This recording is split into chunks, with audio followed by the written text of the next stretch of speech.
ओम श्री शंकराचार्य नवावतारं विश्वेश्वरं विश्वगुरुं वेदांत शास्त्र श्रवणालसानां बोधाय कुर्वे कमपि प्रबन्धं शंकरं शंकराचार्यं बादरायणं सूत्रभाष्यकृतौ वन्दे तौ पुनः पुनः।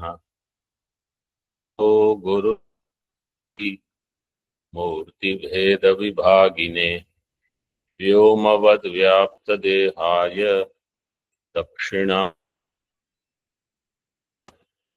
ओम शांति शांति शांति।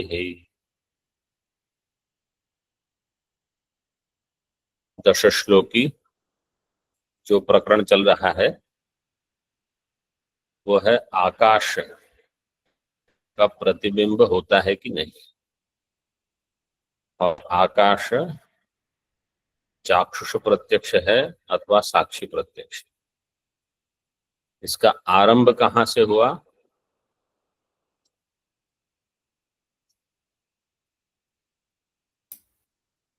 जो निरूप और निरवयव है उसका प्रतिबिंब हो सकता है कि नहीं, ये है पूर्व पक्ष ने प्रश्न उठाया है। जी, इसके पहले लेकिन और एक सीढ़ी थी। आत्मा का प्रतिबिंब होगा कि नहीं, क्योंकि वेदांती ने क्या कहा कि एक प्रमाता नाम की चीज है जो अंतःकरण में चैतन्य का प्रतिबिंब जब होता है तो एक प्रमाता साक्षी से भिन्न विकारी उत्पन्न होता है। उत्पन्न होता है का अर्थ है उसका अस्तित्व होता है। तो साक्षी आत्मा से भिन्न एक विकारी ज्ञाता प्रमाता, उसकी सिद्धि के लिए सिद्धांति ने कहा कि चैतन्य का प्रतिबिंब अंतःकरण में होगा। फिर ये प्रश्न हुआ कि निरवयव निर्विकार साक्षी जो है उसका प्रतिबिंब कैसे होगा, तो चाक्षुष प्रत्यक्ष है कि नहीं। जो चाक्षुष प्रत्यक्ष होता है उसी का प्रतिबिंब होता है। प्रतिबिंब भी उसी इंद्रिय से ग्राह्य होता है, समान इंद्रिय ग्राह्यत्व। ये सब अलग अलग विचार प्रक्रिया में चल रहे हैं। तो अंत में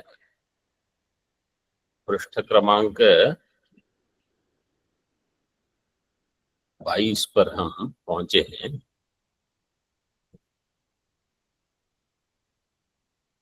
पूर्व पक्षी का कहना है कि आकाश चाक्षुष प्रत्यक्ष है, चक्षुर इंद्रिय ग्राह्य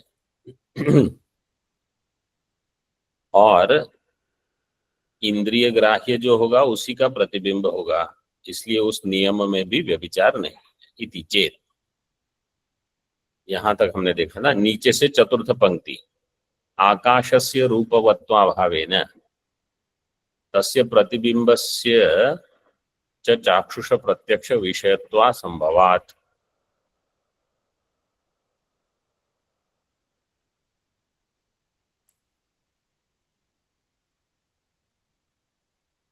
सिद्धांति ने कहा आकाश जो है वो केवल साक्षी मात्र प्रत्यक्ष नहीं है, चक्षुर इंद्रिय ग्राह्य भी है। इसलिए जो इंद्रिय ग्राह्य है उसी का प्रतिबिंब होगा, वो नियम में व्यभिचार नहीं है। तो पूर्व पक्षी कहेगा कि आकाशस्य रूपवत्व अभावेन, आकाश में रूप नहीं है।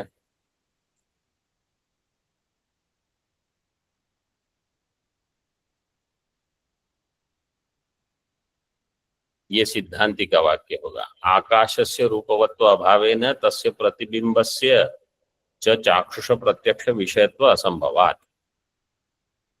आकाश में रूप नहीं है इसलिए उसका चाक्षुष प्रत्यक्ष विषयत्व नहीं होगा।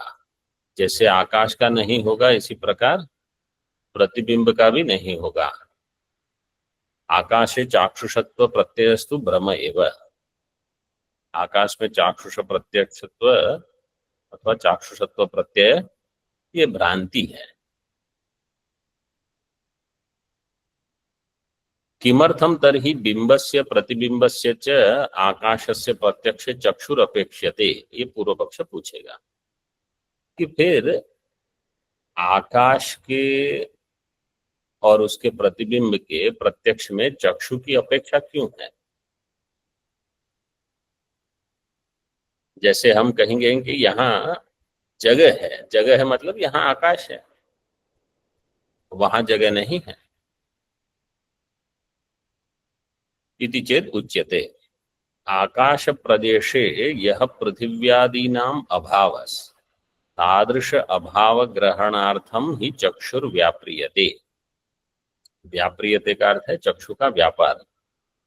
चक्षु का जो व्यापार है, आकाश प्रदेशे यह पृथिव्यादीनाम अभाव, जहां आकाश है वहां पृथिव्यादि का अभाव है। पृथिव्यादि महाभूत चतुष्टय का अभाव। उस अभाव का ग्रहण करने के लिए आपको चक्षु चाहिए। आकाश का ग्रहण करने के लिए चक्षु नहीं चाहिए। आकाश साक्षी से ग्रहण होगा, लेकिन वहां जहां आकाश है वहां चार महाभूत का अभाव है। महापृथ्वी नहीं, जल तेज वायु नहीं, उसको आप चक्षु से ग्रहण करते हो। ग्रहणार्थम ही चक्षुर्व्याप्रियते। पृथिव्यादि अभाव, वास्तव में तो तीन ही लेने हैं, क्योंकि वायु भी जो है, वायु में तो रूप है नहीं, वो चक्षुरेंद्रिय से ग्राह्य नहीं होगी। पृथिव्यादि अभाव आकाशश्च इति अनयोर्द्वयोः समनीयतत्वम्। पृथिव्यादि का अभाव और आकाश का भाव। आकाश भाव रूप है। चारवाक ने आकाश को माना है कि नहीं? नहीं। नहीं। क्यों नहीं मानते? वह इंद्रिय से प्रत्यक्ष ग्राह्य नहीं नहीं। उनके सिद्धांत में जो इंद्रिय प्रत्यक्ष नहीं है वो नहीं है। तो आकाश इंद्रिय से प्रत्यक्ष नहीं होता, इसलिए उन्होंने नहीं माना। मतलब वो मानते हैं कि आकाश इंद्रिय प्रत्यक्ष नहीं है। और किसने नहीं माना है आकाश को महाभूत? वो आगे आएगा, बौद्ध। पृथिव्यादि अभाव आकाशश्च इति अनयोर द्वयोः समनीय तत्व। समनीय तत्व का अर्थ क्या है? both are same.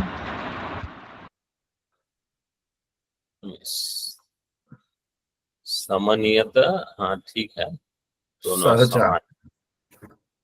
हाँ, जहाँ व्याप्य है वहां व्यापक है, जहाँ व्यापक है वहां व्याप्य है, इसको कहते हैं समनीयत। व्याप्य व्यापक जो है वो समान हो जाते हैं। तो यत्र यत्र पृथिव्यादि अभाव तत्र तत्र आकाश, यत्र यत्र आकाश तत्र तत्र पृथिव्यादि अभाव, ये हो गया समनीय तत्व। तत्र पृथिव्यादि अभाव ग्रहण पूर्वकम एवं आकाश ग्रहणम। इसलिए पृथिव्यादि अभाव ग्रहण पूर्वक ही आकाश का ग्रहण। जहां पृथिव्यादि का अभाव ग्रहण होगा वहीं आकाश का ग्रहण होगा। तथैव अनुभवात्। तो जहां कुछ भी अन्य पदार्थ दिख रहे हैं वहां हम कहेंगे यहाँ जगह नहीं है। जगह नहीं है मतलब वहां आकाश नहीं। समनीय तत्वादेव च भ्रमेण बौद्धा आकाशम अतिरिक्तम न अंगीकुर्वन्ति। समनीयत होने से ही बौद्ध भ्रम के कारण आकाश को अतिरिक्त नहीं मानते। आकाशम अतिरिक्तम द्रव्यम न अंगीकुर्वन्ति। बौद्ध भी 4 पदार्थ मानते हैं। क्यों? क्योंकि वो समनियत है। अगर आप कहोगे कि पृथ्वी आदि का अभाव और आकाश समनियत है, तो मुझे आकाश एक अलग पदार्थ मानने की, अलग द्रव्य मानने की क्या आवश्यकता है? उनका अभाव, इसी से मैं व्यवहार कर लूंगा। महाभूत चतुष्टय का अभाव हो गया, उसको एक अ- अलग से आकाश मानने की क्या आवश्यकता हुई? तो भ्रमेण बौद्धा आकाशम अतिरिक्तम न अंगीकुर्वन्ति। तो वेदांती को प्रश्न होगा कि अब बिना आकाश के ही आप काम कर सकते हो, तो आपने आकाश क्यों माना? तो सिद्धांत क्या कहेगा?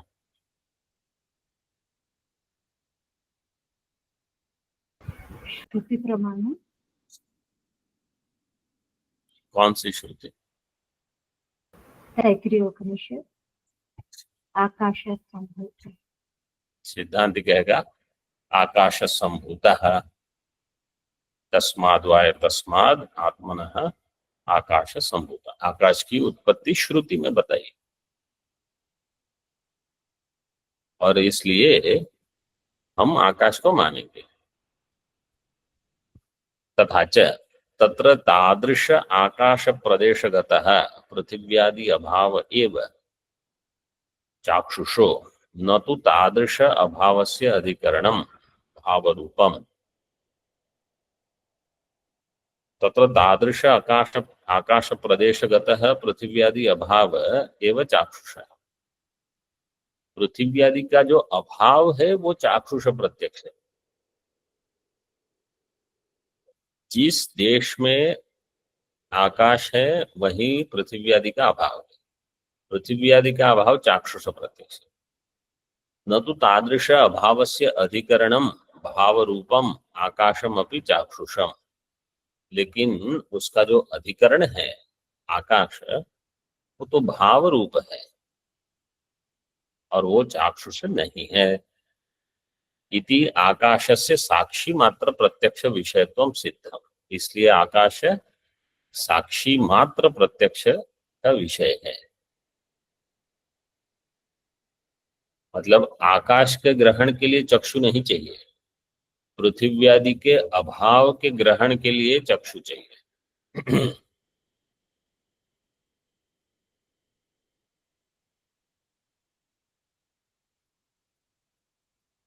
तो एक सिद्ध हो गया कि आकाश साक्षी मात्र प्रत्यक्ष विषय है।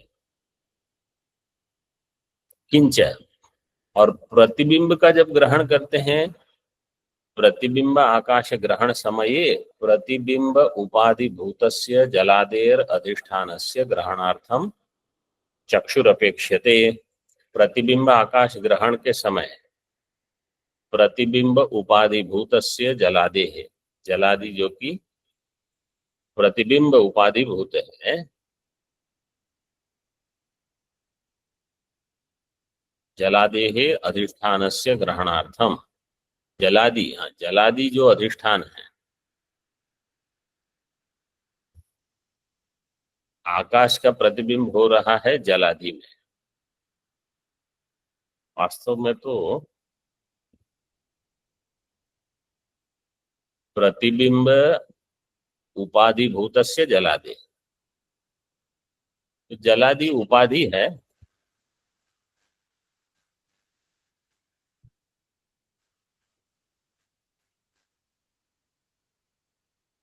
उसके अधिष्ठानस्य ग्रहणार्थम, मतलब उस प्रतिबिंब की जो उपाधि है जल, उसी का ग्रहण करने के लिए चक्षु की अपेक्षा है।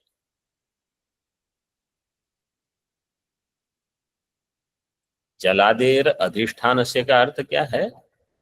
जल कहाँ है? घट में है, तो घट उसका अधिष्ठान हो जाए। अथवा आप कहो जल कहीं बड़ी जगह है, तालाब है, तो तालाब उसका अधिष्ठान हो जाए। उसके लिए चक्षु चाहिए।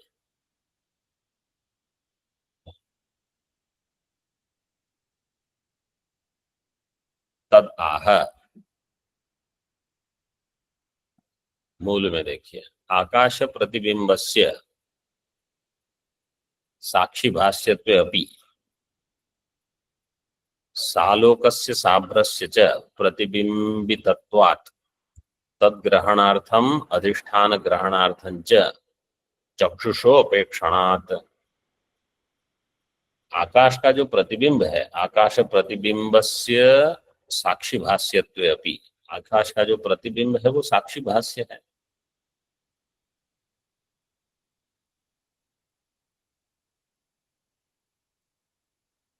समझो कहीं जल है, वहां आपको आकाश का प्रतिबिंब दिख रहा है, आकाश का प्रतिबिंब भी साक्षी भाष्य ही है।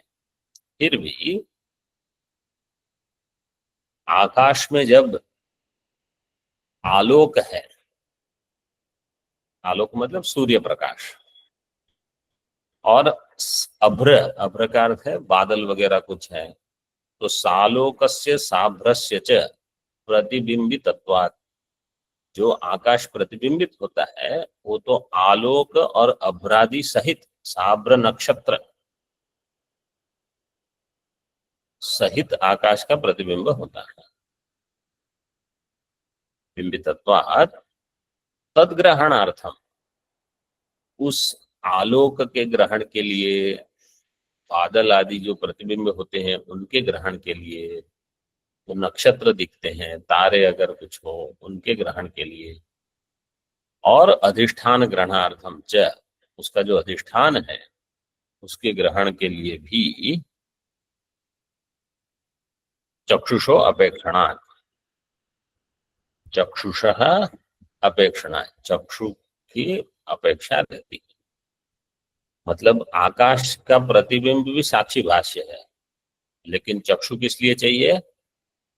सालोकस्य आकाशस्य साभ्रस्य च, इसका जो प्रतिबिंब है इसके लिए चक्षु चाहिए। ठीक है। ननु नीलम नभः इति प्रतीतेस् चक्षुष्मत एव भवति न अंधस्य। पूर्व पक्ष कहता है कि अंधे को कहा नीलम नभः तो दिखेगा नहीं,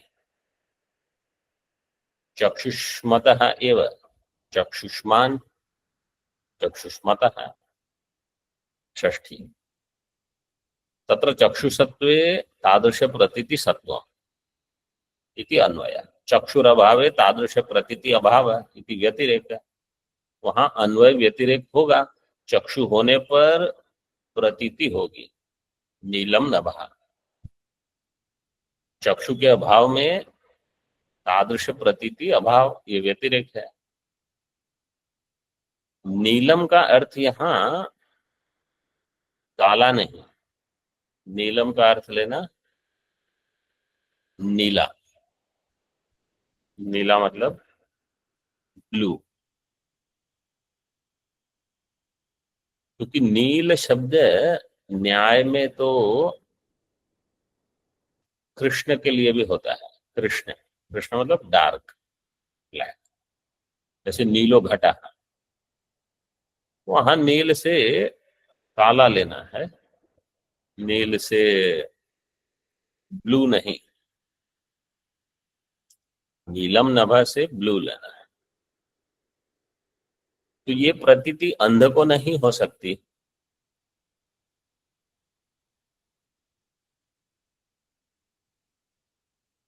चक्षु होगी तो प्रतीति होगी, उसके अभाव में नहीं। इस प्रकार अन्वय व्यतिरेक से प्रतीतिश्च इयम यदि सत्या तर्हि उक्तौ अन्वय व्यतिरेका उपपन्नौ,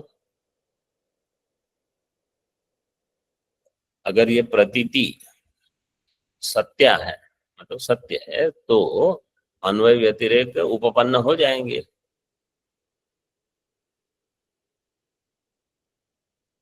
और इससे क्या सिद्ध होगा? आकाशस्य रूपवत्वम स्यात्, किंतु आकाशस्य रूपवत्वम स्यात्, आकाश रूपवान सिद्ध हो जाएगा, क्योंकि नीलम नभः है,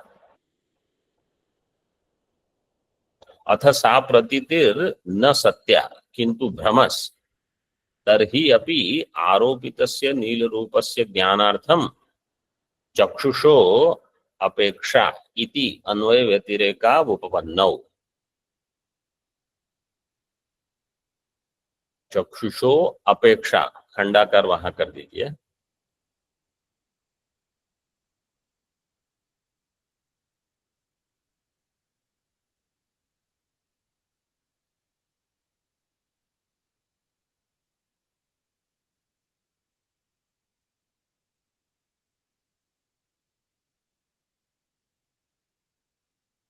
नीलम नभः, अगर ये प्रतीति सत्य है तो आकाश रूपवान सिद्ध हो जाएगा, लेकिन ये प्रतीति सत्य नहीं है, ये भ्रांति है। इसका अर्थ क्या है कि जो नील रूप है वो आकाश में अध्यारोपित है। आरोपितस्य नील रूपस्य, उस आरोपित के ज्ञान के लिए चक्षु की अपेक्षा है। चक्षुषो अपेक्षा इति अन्वय व्यतिरेका व उपपन्नौ, इस प्रकार अन्वय क्योंकि पूर्व पक्षी ने कहा चक्षु होने पर रूप दिखेगा नीलम नभ, तो सिद्धांत कहते हैं जो रूप दिख रहा है चक्षु होने पर वो आकाश का नहीं है, आकाश में आरोपित है।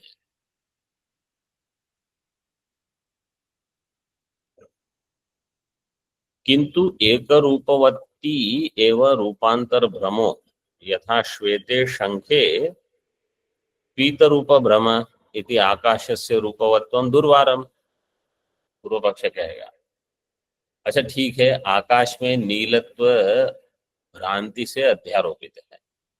यहां तक समझ में आ रहा है सबको?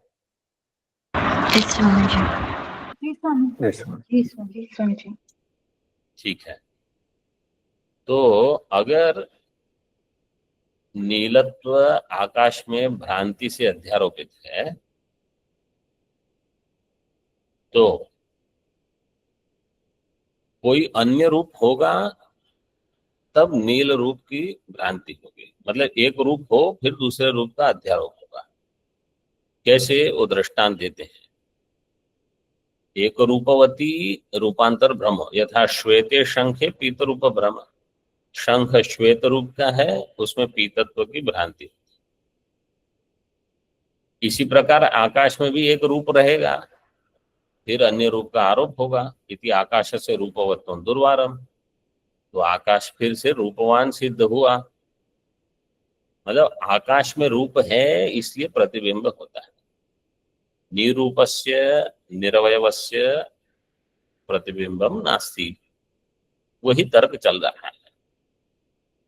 उभयथापि रूपवत्वात् इंद्रिय ग्राह्यत्वं स्यात्, किसी भी प्रकार से वो रूपवान है, आरोपित रूप हो चाहे अपना रूप हो, क्योंकि आरोप तभी होगा जब आकाश का अपना कोई रूप होगा। इसलिए इंद्रिय ग्राह्यत्वं स्यात्, इंद्रिय ग्राह्यत्वं आकाश में रहेगा। इति चेत उच्यते सा प्रतीतिर भ्रम एव, जो प्रतीति हो रही है कि आकाश में कोई रूप होगा और नीलम नभः, ये जो प्रतीति हो रही है ये सब भ्रांति है। आरोपितस्य च तस्य नील रूपस्य न केवलम आकाशम अधिष्ठानम येन तस्य रूपवत्वं स्वीकार्यं स्यात्। आकाश में जो नील रूप है वो आरोपित है। आरोपितस्य च तस्य नील रूपस्य न केवलम आकाशम अधिष्ठानम, आकाश मात्र उसका अधिष्ठान नहीं है। येन तस्य रूपवत्वं स्वीकार्यं स्यात्, जिससे कि उसका रूपवत्व स्वीकार्य होगा। किंतु आलोक सहितम आकाशम अधिष्ठानम, नील रूप का अधिष्ठान आकाश नहीं है, आलोक सहित आकाश है। क्योंकि जब आलोक नहीं होगा तो आकाश कैसा दिखता है? राधा आकाश में कोई रूप का भान नहीं होता। जैसे प्रकाश में, दिन में आकाश नील दिखता है, नीला। अंधकार में ऐसा नहीं दिखता। इसका अर्थ क्या है? आलोक सहित आकाश जो है, वहां आपको रूप का भान होता है, और आलोक रहित आकाश में रूप की प्रतीति नहीं होती। इसलिए जो नीलत्व है वो अध्यारोपित है, और आलोक सहित आकाश उसका अधिष्ठान है। एक अध्यारोप, एक अधिष्ठान। आलोकस्य च रूपवत्वात् तत्र नील रूप भ्रम उपपद्यते। और आलोक में रूप है, आकाश में रूप नहीं है, आलोक में रूप है। इसलिए नील रूप का भ्रम आलोक के कारण है, आकाश में रूप है इसलिए नहीं। तदेतदाह एतेन, मूल में नीलम नभ इत्यादि विभ्रमे अपि चक्षुरन्वय व्यतिरेकौ व्याख्यातौ। इसलिए नीलम नभ है, ये भ्रम है, ये सिद्ध हो गया। भ्रम होने पर भी चक्षुसत्वे नीलत्वम सत्वम, चक्षुर अभावे नीलत्व दर्शन अभाव, नीलत्व दर्शन नहीं होगा। इसलिए चक्षु की अपेक्षा किसके लिए है? आकाश के लिए नहीं, आलोक सहित आकाश के लिए है। तो आलोक में जो रूप है वो चक्षु से दिखता है, और जो जिनका अभाव, जो चार महाभूत है उनका अभाव, उस अभाव को देखने के लिए भी आपको चक्षु चाहिए। तो चक्षु के अन्वय व्यतिरेक की व्याख्या कर दी है टीका में। यथा न केवला रज्जु सर्प भ्रम से अधिष्ठानम, केवला रज्जु सर्प भ्रम से अधिष्ठानम न, जैसे दृष्टांत देते हैं। हम कहते हैं रज्जु अधिष्ठान है सर्प भ्रांति का, किंतु अंधकार आवृता एव, अंधकार से आवृत रज्जु सर्प का अधिष्ठान है। प्रकाश में जो रज्जु दिख रही है वहां कहाँ सर्प दिखेगा आपको? वो तो कोई प्रश्न ही नहीं।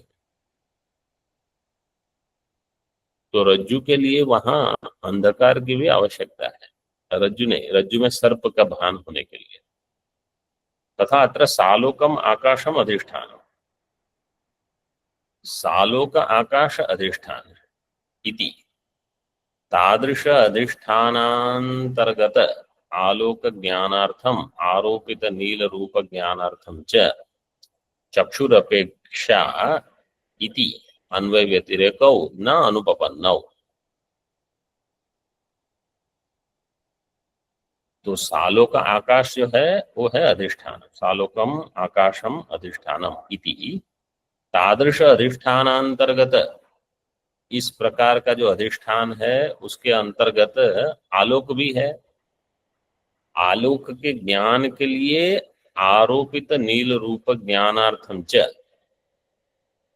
तो आलोक के ज्ञान के लिए और आकाश में जो आरोपित नील रूप है उसके ज्ञान के लिए भी चक्षुर अपेक्षा, चक्षु की अपेक्षा है। चक्षु आकाश के ज्ञान के लिए, आकाश की प्रतीति के लिए नहीं, चक्षु आरोपित रूप के लिए और आलोक के, जो कि अधिष्ठान का एक घटक है, उसके ज्ञान के लिए चक्षु की अपेक्षा है। जैसे रज्जु सर्प में रज्जु का जो ज्ञान होता है उसके लिए चक्षुर इंद्रिय की अपेक्षा है, और जो सर्प है वो साक्षी भाष्य है। तो जहां दोनों की आवश्यकता है, चक्षु भी आवश्यक है, साक्षी भी। साक्षी से जो, वहां साक्षी से जो आरोपित है उसका ज्ञान होता है, यहाँ चक्षु से जो आरोपित है उसका ज्ञान होता है, रूप।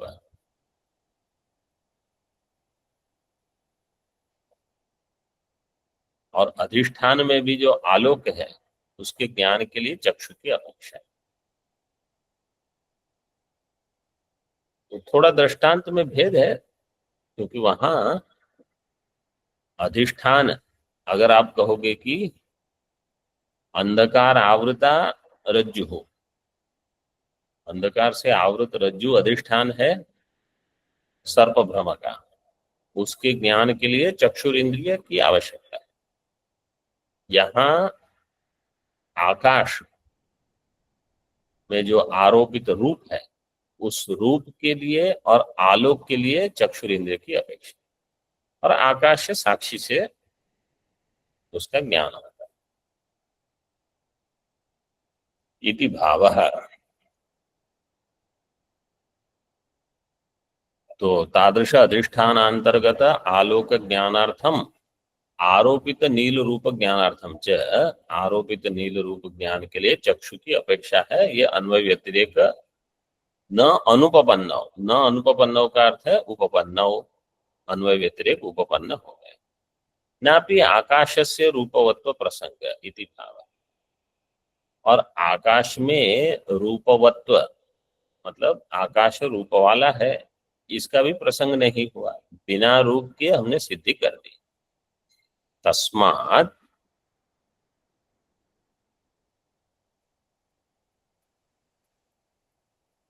मूल में देखिए, तत्र सालोकस्य आकाशस्य अधिष्ठानत्वात्, मूल को टीका के साथ जोड़ते रहना कि जो जो टीका में बिंदु उठाए हैं मूल में सब है। ऐसा नहीं है कि टीकाकार स्वतंत्र कुछ लिख रहे हैं, सिद्धांत बिंदुकार को छोड़ दिया। तत्र सालोकस्य आकाशस्य अधिष्ठानत्वात् तस्मात्, तो अधिष्ठान क्या हुआ? आलोक सहित आकाश, और आलोक में जो रूप है उसका अध्यारोप हुआ आकाश में।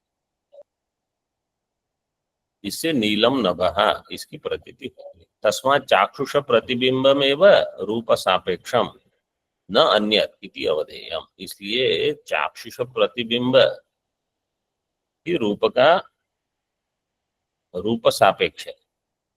चाक्षुष प्रतिबिंबम एव रूप सापेक्षम न अन्यत्। चाक्षुष प्रतिबिंब जो है आकाश का वो चाक्षुष प्रत्यक्ष होगा।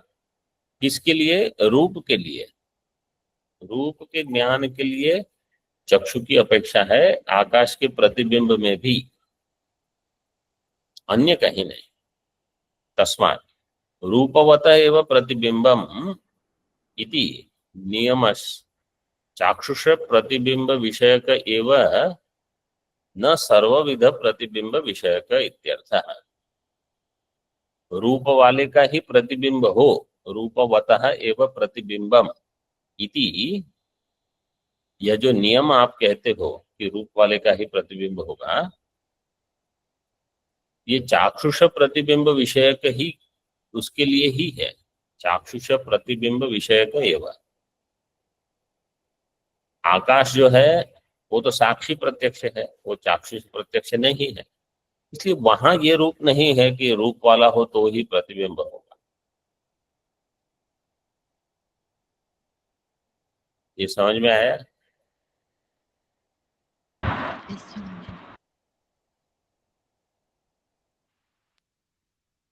समझ में आया कि नहीं? जी जी स्वामी जी। नहीं स्वामी जी।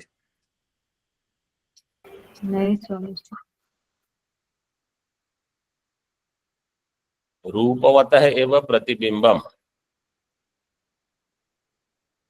पूर्व पक्षी ने कहा कि जो रूप वाला होगा उसी का प्रतिबिंब होगा। आकाश में रूप नहीं है तो प्रतिबिंब कैसे होगा?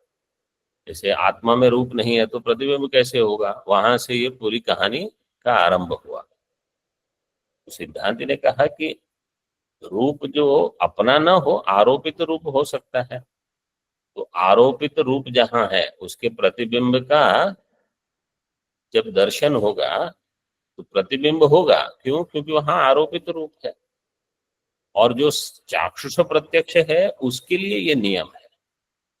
साक्षी प्रत्यक्ष के लिए ये नियम नहीं है कि रूप वाला हो तभी प्रतिबिंब होगा।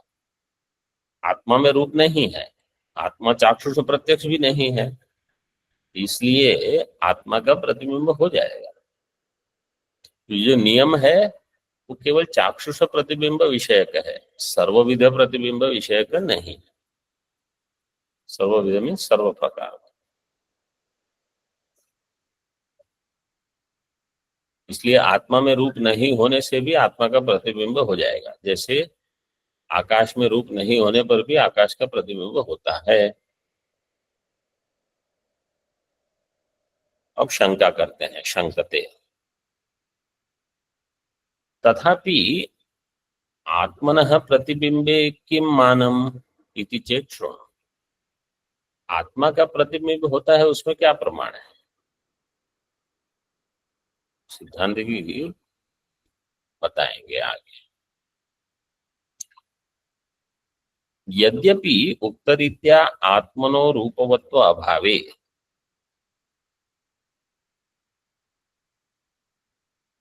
उक्त रीति से आत्मा में रूप नहीं है, रूपवत्व, रूपवत्व का अर्थ है रूप। आत्मनो आत्मनः रूप अभावे अपि इंद्रिय ग्राह्यत्व अभावे अपि च, और आत्मा इंद्रिय ग्राह्य भी नहीं है। तत्प्रतिबिंबम संभवति इति प्रतिबिंब रूपेण मनसि तस्य संबंध योग्यता साधिता।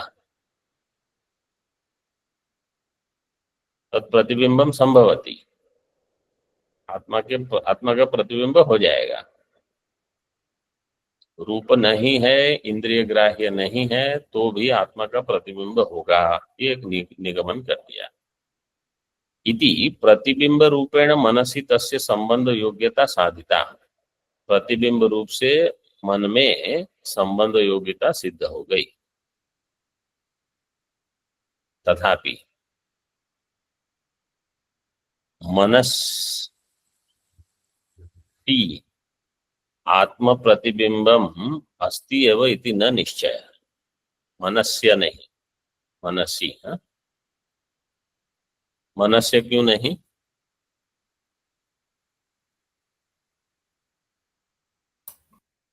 तो षष्ठी रूपम मनसः हो जाएगा।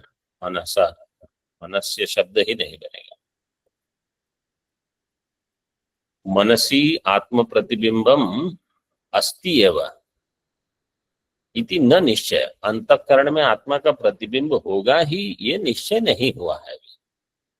आपने ये सिद्ध कर दिया कि जिसमें रूप नहीं है, जो इंद्रिय प्रत्यक्ष नहीं है, उसका प्रतिबिंब हो जाएगा। ठीक है, मन के साथ प्रतिबिंब का संबंध हो सकता है कि नहीं, वो कहाँ सिद्ध हुआ? मनसी तस्य संबंध योग्यता साधिता, तथापि मन से अगर इसकी संबंध योग्यता सिद्ध हो भी गई तो भी मन में, अंतःकरण में उसका प्रतिबिंब होगा, ये निश्चय नहीं हुआ। यतः संभवो न निश्चायकम प्रमाणम, क्योंकि संभव जो है वो निश्चायक प्रमाण नहीं है। नहीं वने दूरतो दृश्यमाने वस्तुनि स्थाणुर्वा पुरुषो वा इति संशये सति वने अत्र भिल्लानां संचारः संभवति इति एतावता अयं पुरुष एव इति निश्चयो जायते।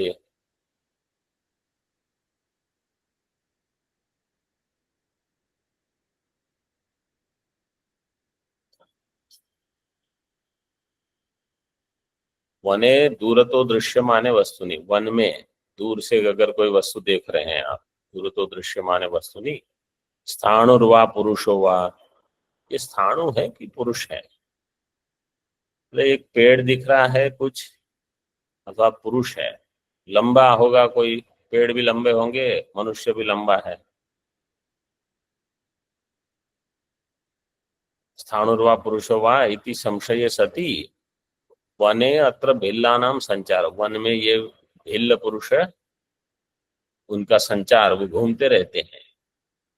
संभवती इति एतावता अयम पुरुष एव, इससे यह पुरुष है, इस प्रकार का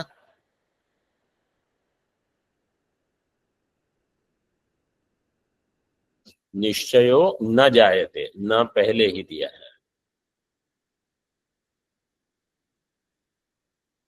निश्चय नहीं, संभावना हो सकती है कि हाँ वन में भिल्ल पुरुष घूम रहे हैं, हो सकता है ये पुरुष हो, निश्चय नहीं होगा। तथा च अत्र चित् प्रतिबिंब संबंधात मनसः प्रमातृत्वम इति कथम निश्चयः इति आशय। इसी प्रकार यहाँ भी निश्चय नहीं होगा।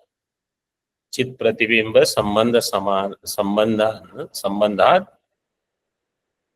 मनसः प्रमातृत्वम, प्रमातृत्व पे फिर से हम आ गए। इति कथम निश्चयः इति आशयः। सिद्धांती आत्मनः प्रतिबिंबे किम मानम, प्रमाण क्या है? चेत् शृणु रूपम रूपम प्रतिरूपो बभूव तदस्य रूपम प्रत्यक्षणाय। ये बृहदारण्यक का उदाहरण दिया है। एक एव हि भूतात्मा भूते भूते व्यवस्थितः एकधा बहुधा चैव दृश्यते जलचंद्रवत् ब्रह्मबिंदु उपनिषद। मायाभासेन जीवेशौ करोति इत्यादि श्रुति स एष इह प्रविष्टः। बृहदारण्यक 1:4-7 स एतमेव सीमानं विदार्य तया द्वारा प्रापद्यत। ऐतरेय तत्सृष्ट्वा तदेवानुप्राविश्यत तैत्तिरीय इत्यादि प्रवेश श्रुत्यर्था अन्यथानुपपत्तिः। श्रुत्यर्थ अन्यथानुपपत्तिः। आभास एव च ब्रह्मसूत्र। अतएव चोपमा सूर्यकादिवत्, ये भी ब्रह्मसूत्र इत्यादि पारमर्श सूत्राणि च तत्र मानानि। पूर्व पक्ष ने कहा इसमें प्रमाण क्या है? मधुसूदन सरस्वती जी स्वामी जी ने बड़ा लिस्ट दे दिया, ये सब प्रमाण है। इनको अगले पाठ में देखेंगे।